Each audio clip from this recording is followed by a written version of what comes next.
The book of 1 Samuel, chapter 14. Follow along as we read it.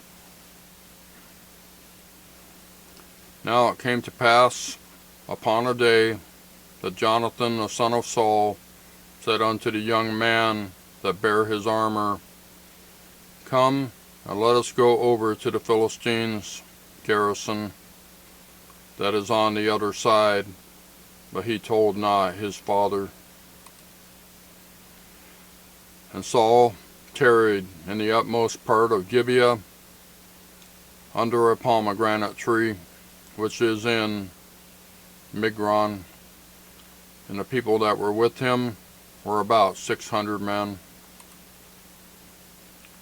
And Ahiah, the son of Ahitub,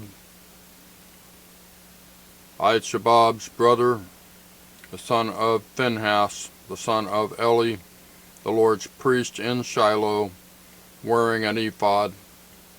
And the people knew not that Jonathan was gone.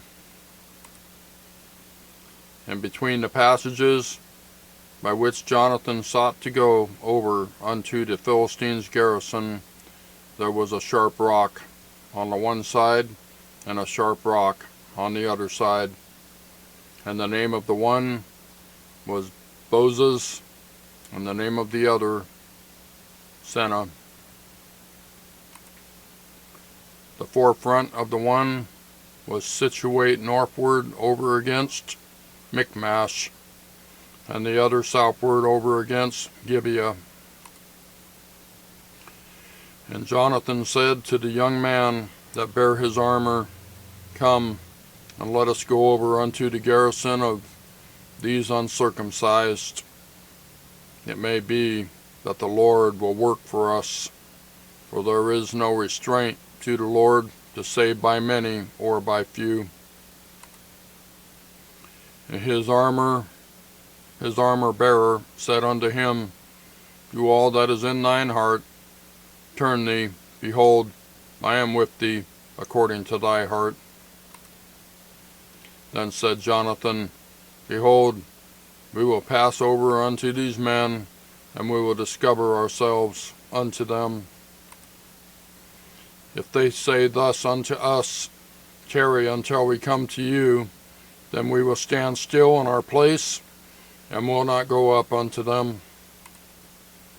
But if they say thus, Come up unto us, then we will go up, for the Lord hath delivered them into our hand, and this shall be a sign unto us. And both of them discovered themselves unto the garrison of the Philistines. And the Philistines said, Behold, the Hebrews come forth out of the holes where they had hid themselves. And the men of the garrison answered Jonathan and his armor-bearer, and said, Come up to us, and we will shew you a thing. And Jonathan said unto his armor-bearer, Come up after me, for the Lord hath delivered them into the hand of Israel. Give me a second here.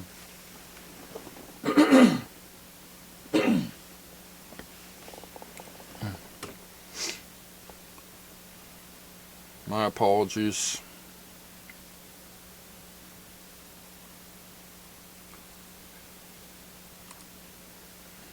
Verse 13. And Jonathan climbed up upon his hands and upon his feet, and his armor-bearer after him. And they fell before Jonathan, and his armor-bearer slew after him. And that first slaughter which Jonathan and his armor-bearer had made was about 20 men, within, as it were, a half acre of land, which a yoke of oxen might plow. And there was trembling in the host, in the field, and among all the people. The garrison and the spoilers, they also trembled, and the earth quaked. So it was a very great trembling. And the watchmen of Saul and Gibeah of Benjamin looked, and behold, the multitude melted away, and they went on beating down one another. Then said Saul unto the people that were with him, Number now, and see who is gone from us. And when they had numbered, behold, Jonathan and his armor-bearer were not there. And Saul said unto Ahiah, Bring hither the ark of God, for the ark of God was at that time with the children of Israel. And it came to pass, while Saul talked unto the priest, that the noise that was in the host of the Philistines went on and increased. And Saul said unto the priest, Withdraw thine hand. And Saul and all the people that were with him assembled themselves, and they came to the battle. And behold, every man's sword was against his fellow, and there was a very great discomfiture. Moreover, the Hebrews that were with the Philistines before that time, which went up with them unto the camp from the country round about, even they also were turned to be with the Israelites that were with Saul and Jonathan. Likewise, all the men of Israel, which had hid themselves in Mount Ephraim, when they heard that the Philistines fled, even they also followed hard after them in the battle. So the Lord saved Israel that day, and the battle passed over unto Bethaven. And the men of Israel were distressed that day, for Saul had adjured the people, saying, Cursed be the man that eateth any food until evening, that I may be avenged on mine enemies. So none of the people tasted any food. And all they of the land came to a wood, and there was honey upon the ground. And when the people were come into the wood, behold, the honey dropped, but no man put his hand to his mouth, for the people feared the oath. But Jonathan heard not when his father charged the people with the oath, wherefore he put forth the end of the rod that was in his hand, and dipped it in a honeycomb, and put his hand to his mouth, and his eyes were enlightened. Then answered one of the people, and said, Thy father straitly charged the people with an oath, saying, Cursed be the man that eateth any food this day. And the people were faint. Then said Jonathan, My father hath troubled the land. See, I pray you, how mine eyes have been enlightened, because I tasted a little of this honey. How much more, if haply the people had eaten freely today of the spoil of their enemies, which they found. For had there not been now a much greater slaughter among the Philistines? And they smote the Philistines that day from Michmash to Aijalon, and the people were very faint. And the people flew upon the spoil, and took sheep and oxen and calves, and slew them on the ground. And the people did eat them with the blood. Then they told Saul, saying, Behold, the people sin against the Lord, in that they eat with the blood. And he said, Ye have transgressed. Roll a great stone unto me this day. And Saul said, Disperse yourselves among the people, and say unto them, Bring me hither every man his ox, and every man his sheep, and slay them here, and eat, and sin not against the Lord in eating with the blood. And all the people brought every man his ox with him that night, and slew them there. And Saul built an altar unto the Lord. The same was the first altar that he built unto the Lord. And Saul said, Let us go down after the Philistines by night, and spoil them until the morning light, and let us not leave a man of them And they said, Do whatsoever seemeth good unto thee. Then said the priest, Let us draw near hither unto God. And Saul asked the counsel of God, Shall I go down after the Philistines? Wilt thou deliver them into the hand of Israel? But he answered him not that day.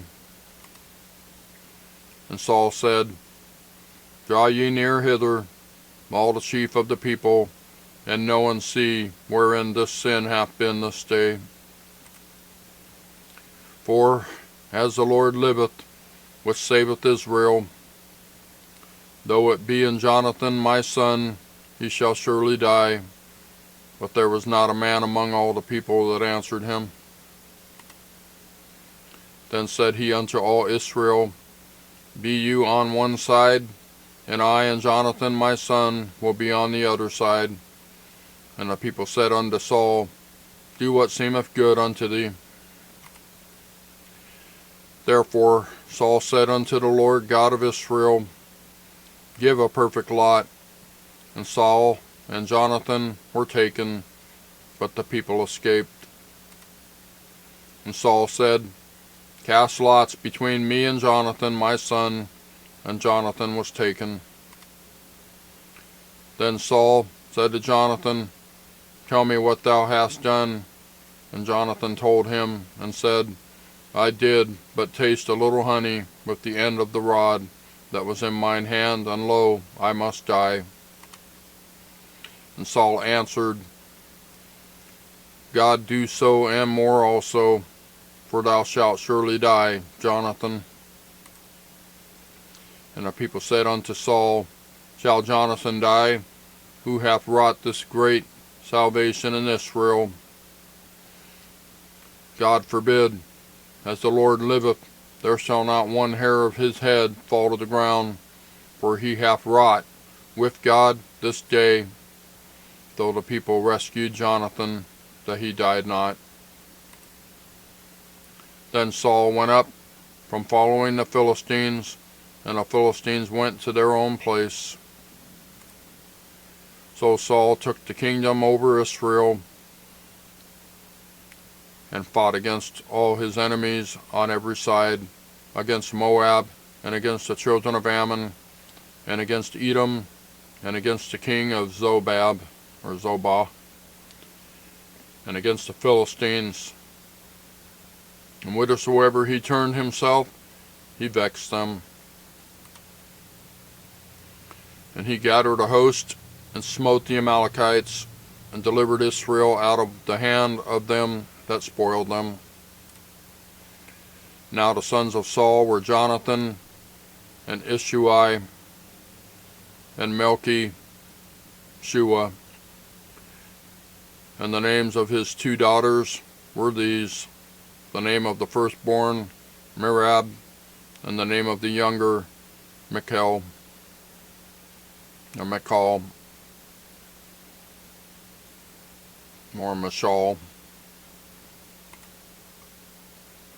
And the name of Saul's wife was Ahinoam, the daughter of Amminadab.